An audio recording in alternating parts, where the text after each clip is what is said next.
دینی تعلیم کے مدرسے کی نسبت پر ہو رہا ہے۔ اس طرح کے جلسے وہیں ہوتے ہیں جہاں کوئی مکتب ہو، کوئی مدرسہ ہو، اور مدرسے میں جو تعلیمی سرگرمیاں ہوتی ہیں اور جو سالانہ کارگزاری ہوتی ہے وہ ان جلسوں میں عام لوگوں کے سامنے پیش کی جاتی ہیں۔ اس لیے ان جلسوں کی بڑی اہمیت ہوتی ہے۔ مدرسے والے بھی بڑے ذوق شوق کے ساتھ اپنے مدرسے کا جلسہ منعقد کرتے ہیں، اور مدرسے میں پڑھنے والے بچوں کو بھی بہت خوشی ہوتی ہے کہ جو کچھ انہوں نے پڑھا ہے، سیکھا ہے، وہ اس کا مظاہرہ کرتے ہیں، اور عام لوگوں کو اس اعتبار سے خوشی ہوتی ہے کہ انہوں نے جو کچھ مدرسے میں اپنا قیمتی سرمایہ خرچ کیا ہے اس کا نتیجہ ان کے سامنے جلسے کی شکل میں آتا ہے۔ جس طرح ایک کاشتکار اپنی فصل کو دیکھ کر خوش ہوتا ہے، ایک باغ والا اپنے باغ کے پھلوں کو دیکھ کر خوش ہوتا ہے، ایسے ہی عام مسلمان بھی جو مدرسے کے معاونین ہوتے ہیں، جو مدرسے کی خدمت کرتے ہیں، وہ بھی اپنے مدرسے کے جلسے میں اپنے بچوں کی قرأت، ان کی نظمیں، ان کے مکالمے، ان کی تقریریں سن کر مسرت اور خوشی محسوس کرتے ہیں، اور انہیں اس بات کا یقین ہوتا ہے کہ ہمارے مدرسے میں جو کچھ سرمایہ ہمارا لگا ہوا ہے وہ صحیح جگہ اور صحیح مصرف میں خرچ ہو رہا ہے۔ یہ مدرسے والوں کی بھی ذمہ داری ہے کہ وہ اپنے معاونین کو مطمئن کریں، خدمت کرنے والوں کو، مدد کرنے والوں کو، تعاون کرنے والوں کو مطمئن کریں کہ آپ کا سرمایہ محفوظ ہے اور وہ بہتر جگہ پر اس کا استعمال ہو رہا ہے، آپ کو اطمینان رہنا چاہیے۔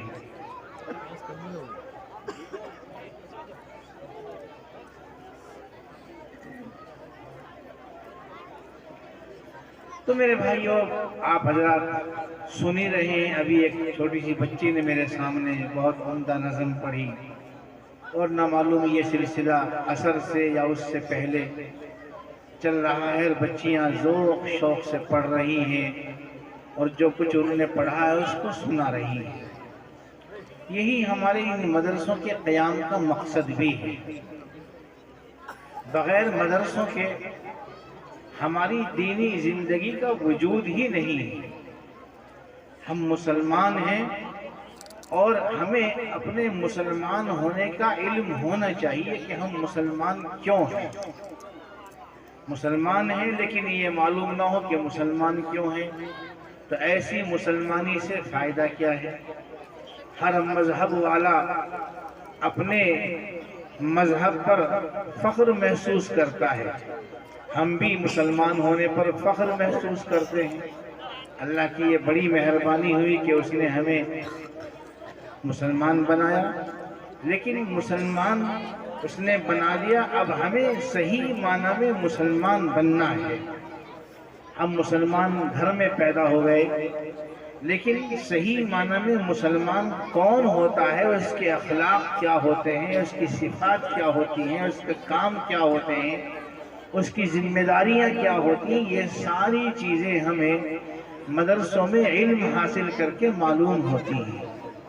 یہ مدرسے ہمارے دین و مذہب کے لیے ریڑھ کی ہڈی کی حیثیت رکھتے ہیں۔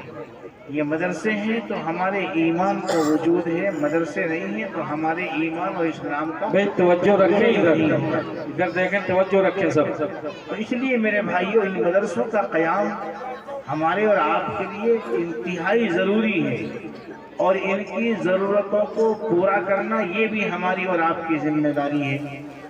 ہمارے بزرگوں نے یہ سلسلہ شروع کیا 1857 کے بعد میں حضرت مولانا محمد قاسم نانوتوی اور ان کے رفقا حضرت مولانا رشید احمد گنگوہی اور دیوبند کے بہت سارے علماء نے جب محسوس کیا اب کہ مسلمانوں کی سرپرستی کرنے والے حکومتیں ختم ہو گئی ہیں، مدرسوں کی سرپرستی کرنے والی حکومتیں ختم ہو گئی ہیں، اب یہ عام مسلمانوں کی ذمہ داری بن گئی ہے کہ وہ اپنے ان اداروں کی ضرورتوں کو پورا کریں۔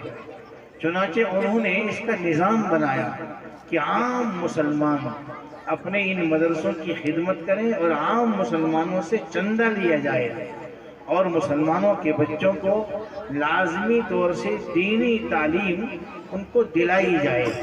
تو میرے بھائیو، یہ ہمارے بزرگوں کا ہمارے اوپر بڑا احسان ہے کہ انہوں نے ایک طریقہ ہمیں دیا، ایک نظام ہمیں دیا۔ جتنا پیسہ قوم مسلم اپنے دینی مدرسوں پر خرچ کرتی ہے، دنیا میں اس کی مثال نہیں ہے، اور یہ ہمارے ملک میں خاص طور سے مسلمانوں کا جو لگاؤ اور تعلق اپنے مدرسوں سے ہے، اپنی مسجدوں سے ہے، یہ بے مثال چیز ہے، اس کی مثال اور دنیا میں کہیں نظر نہیں آتی۔ تو میرے بھائی اور بزرگوں، آپ حضرات مبارکبادی کے لائق ہیں کہ آپ نے مدرسہ قائم کیا اور مدرسے کی ضرورتوں کو پورا کر رہے ہیں، اور یہ ہمارے بچے ہمارے یہاں دینی تعلیم حاصل کر رہے ہیں۔ علم کے بغیر انسان ہی نہیں ہوتا ہے، علم کے بغیر انسان اور جانور کی زندگی میں کوئی فرق نہیں ہوتا ہے۔ کھانے پینے سے انسان نہیں ہے، مکان بنانے سے انسان نہیں ہے، انسان ہے علم سے۔ جس کے پاس علم نہیں ہے وہ انسان ہی نہیں ہے، چاہے وہ کسی بھی مذہب کا اور دھرم کا ماننے والا ہو، اس کے پاس علم ہونا چاہیے، اس کے پاس زندگی گزارنے کا طریقہ ہونا چاہیے، اور یہ طریقہ آتا ہے علم حاصل کرنے سے۔ اس لیے میرے بھائی اور بزرگوں، کھاتے پیتے تو جانور بھی ہیں، بھینس بھی کھاتی ہے، بکری بھی کھاتی ہے، ان کے بھی اٹھنے بیٹھنے کے چیزیں ہوتے ہیں۔ ایسے ہی اگر ہم نے بھی صرف کھانے پینے کو زندگی سمجھ لیا تو ہم نے اور جانوروں میں اور حیوانوں میں کوئی فرق نہیں رہے گا۔ اس لیے میرے بھائی اور بزرگوں، اللہ نے ہمیں انسان بنایا، اور انسان کو جو فرشتوں پر فضیلت دی گئی ہے وہ اس علم کی بنیاد پر ہی دی گئی۔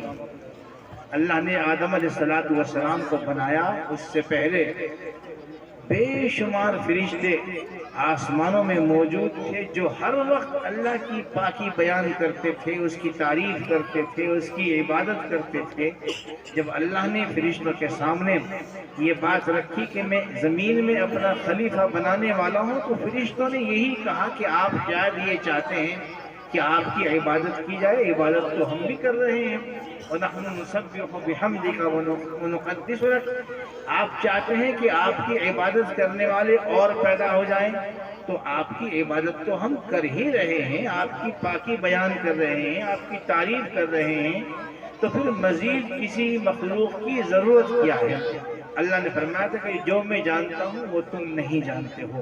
اللہ نے انسان کو بنایا، آدم علیہ السلام کو بنایا، اور اللہ نے آدم علیہ السلام کو علم سکھایا، علم دیا، اور پھر فرشتوں کے سامنے ان کا امتحان ہوا۔ آدم علیہ السلام کامیاب ہوئے، اللہ نے اس کامیابی پر حکم دیا فرشتوں کو کہ اب تمہیں ان کی بڑائی کو تسلیم کرنا چاہیے، چنانچہ تم ان کے سامنے سر جھکا کر ان کی بڑائی کو تسلیم کرو۔